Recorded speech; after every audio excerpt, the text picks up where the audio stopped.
Republicans really need to recognize the people they represent. Okay, their voters, not the lobbyist donors, not the corporate PACs, not those people. That's not who the Republican Party should represent. We need to be the party of nationalism, and I'm a Christian, and I say it proudly. We should be Christian nationalists. During the January 6th attack on the Capitol, there were Trump banners and Confederate flags, the Gadsden flags. There's also Christian imagery, the wooden cross, people in prayer, the Jesus Saves slogan. Now, much of the House January 6th committee's focus so far has been on right-wing extremist groups, but there are Americans who have adopted Christian nationalism who were there as well. An article in The Week asked the question, what is Christian nationalism and what did it have to do with the Capitol insurrection? I'm Yasmin Khan with Rebel HQ, and I'm sure you've been hearing a lot about Christian nationalism lately, probably hear from me, but also from other more mainstream sources. And the reason for this is because lawmakers are talking about it openly and proudly, as if identifying as a Christian nationalist is suddenly an okay position for someone to take. And I just want to point out the irony of having heard for the last 20 years that Muslims in America want to enact Sharia law here and force everyone to adopt and comply with their religious doctrine. But it turns out that was just a whole lot of misdirection that capitalized on a single tragedy from 2001 and rode that wave into 2022. And today, instead of hearing or seeing anything remotely indicative of Sharia law posing an actual threat to America, we're hearing and seeing white members of Congress and other political figures professing to be Christian nationalists and declaring the separation of church and state to be a flawed system of government. Later, I'll get into why I specified white Christians as opposed to just Christians, because that's a whole other level to this. But even without specifying a race of people, both existing aspects of Christian nationalism, Christianity and nationalism, are highly problematic and shouldn't be hailed as anything to govern based on. Now, Republicans have been demonizing socialism and communism for so long that they just jumped ahead to full-on nationalism. I've talked about the difference between patriotism and nationalism before.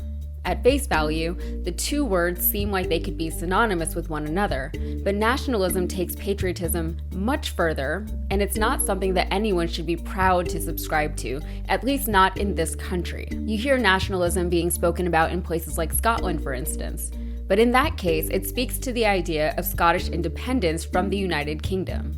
It's a separatist movement that eventually hopes to create the nation of Scotland.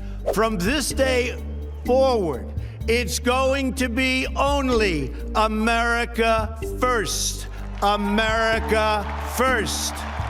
But in the US and other already independent nations, it takes the form of something more selfish and more sinister. It's America first, above, before, and at the expense of all other nations, and even within the country, the ideology is exclusionary to various groups of people. The nation is defined by the nationalist, who it represents, who it supports, etc. That definition doesn't necessarily include everyone already living within the nation's borders.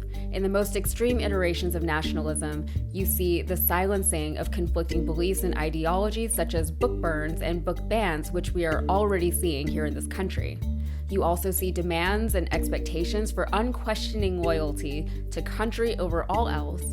And in the absolute worst case scenarios, you see genocides of entire groups of people who are no longer welcome within the nation. And that's why the distinction of white Christian nationalism is interesting. According to sociologist Samuel L. Perry, it's often defined as an expression of Christianity that is shaped by white, conservative, nativist understandings of what it means to be an American. The article also mentions that a 2021 survey found a strong correlation between people who believe in the Great Replacement theory and people who held Christian nationalist views. Unfortunately, a lot of the ideas and influences that would make someone, white or otherwise, take a proud nationalistic stance are similar to things that would influence someone to become fiercely religious. For example, dogmatic beliefs that are made stronger and nearly inescapable by societal structures, fear of the outside world and its people that leads to isolationism and closed-minded thinking, ignorance of history, and the inability and/or unwillingness to thoughtfully analyze historical context. Beliefs in one's own greatness that is often directly tied to their societal identifiers because they were blessed and chosen to have grown up in the American church system. They're both ideas rooted in exceptionalism and privilege, so it makes sense that they would come together in this horrifying display of governmental overreach. Just recently, we saw Marjorie Taylor Greene asserting that the Republican Party really needs to focus on the people who matter for them, rather than wasting time and energy trying to cater to various groups in order to get votes from different types of people. Diversification is such a hassle, right?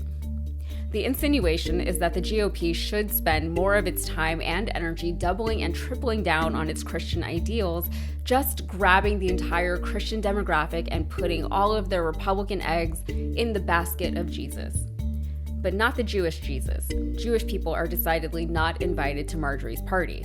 Unfortunately for Marjorie, that demographic is a dwindling one here in the United States. According to Pew Research from December 2021, the number of self-identified Christians in the United States has dropped by 12 percentage points within the last 10 years. Similarly, the number of religiously unaffiliated Americans is growing consistently, jumping up 10 points in the last 10 years. But with these trends, you still find that people want or need something to believe in. While we may be seeing more people adopting agnostic or individualistic views that may or may not be directly linked to particular religious ideologies or upbringings, that doesn't necessarily translate to people moving away from Christian nationalism. Michelle Borstein addressed this in a piece she wrote for the Washington Post, where she explains that, quote, Americans who have Christian nationalist beliefs who do not attend church are more likely to have voted for and support Trump. And we saw them at the insurrection carrying crosses and signs with misappropriated Bible verses on them. They were praying outside of the Capitol, and then they prayed again once they busted into the Capitol. They were praying for Trump, their imperfect vessel, to imperfectly ascend to a presidency that he did not win. And with that in mind, scholars have found that 17.7% of, quote, white weekly churchgoers fall into the joint top quartile of justification of violence, Christian national beliefs, perceived victimhood, white identity, and support for QAnon. And honestly, if you ask me, 17.7% is way too much. All right, and that's it for me. Please like and subscribe if you enjoyed this content or if you got something out of it. And also be sure to follow me over on Instagram and TikTok. Thanks so much for being here.